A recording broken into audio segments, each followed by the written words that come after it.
Welcome to the EVS Setup Guide to help to get the most out of your HMF crane. Upon entering the vehicle, check gearbox is in neutral, start the engine, depress the clutch. Wait 4 seconds, then engage the PTO.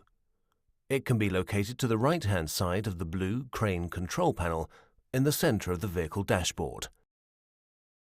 The control panel indicates whether the crane and stabiliser legs and beams are correctly stowed or not stowed, and a chest pack not stowed warning, plus a buzzer override. Then please remove the remote control chest pack from its docking station in the centre of the vehicle cab next to the gear lever. Once you have disembarked the vehicle and you are ready to use the crane must first be correctly set up. To activate the remote chest pack, the emergency stop button must be released.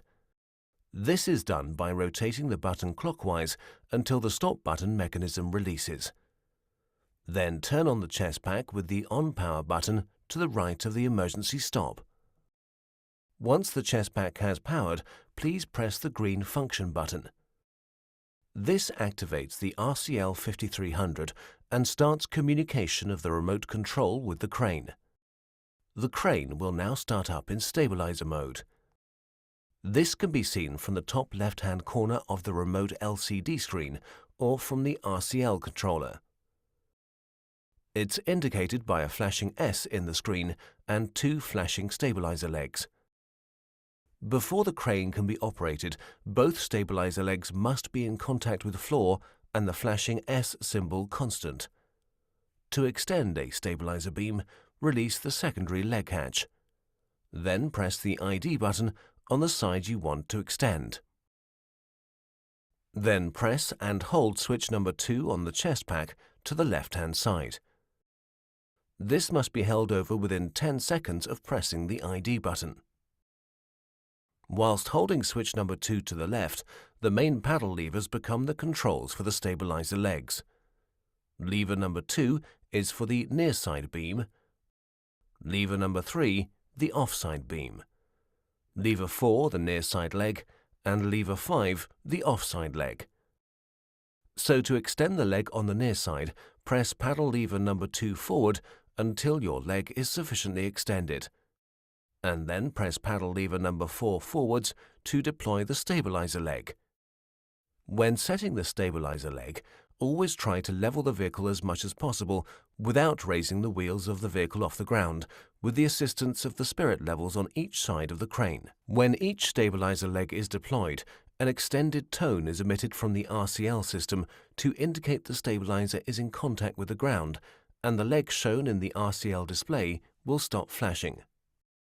At this point, the crane is ready to be calibrated for crane mode. Now press the yellow function button twice to switch the crane from stabiliser mode into crane mode. Now for the important part of calibrating the system.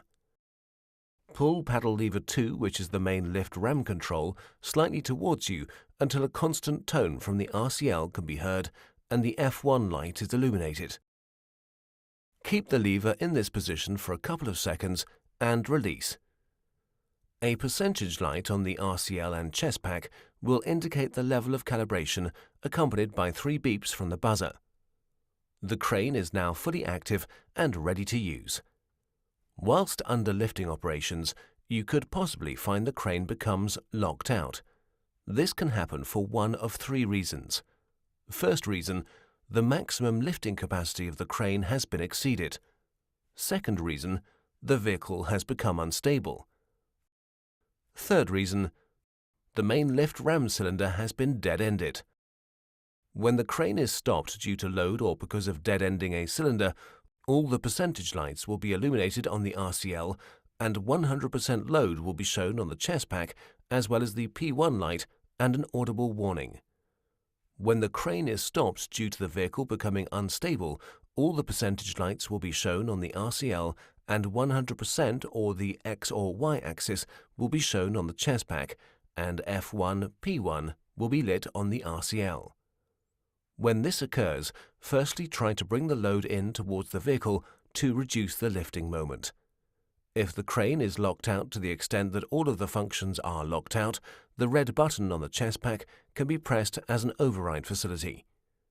This will offer 5 seconds of use whilst holding down the red button to reduce the load moment or increase the stability of the vehicle. If the crane hasn't reduced the load moment or increased the stability sufficiently in this time, the system will remain locked out for a further 30 seconds until the red button can be held down again for another 5 seconds of use.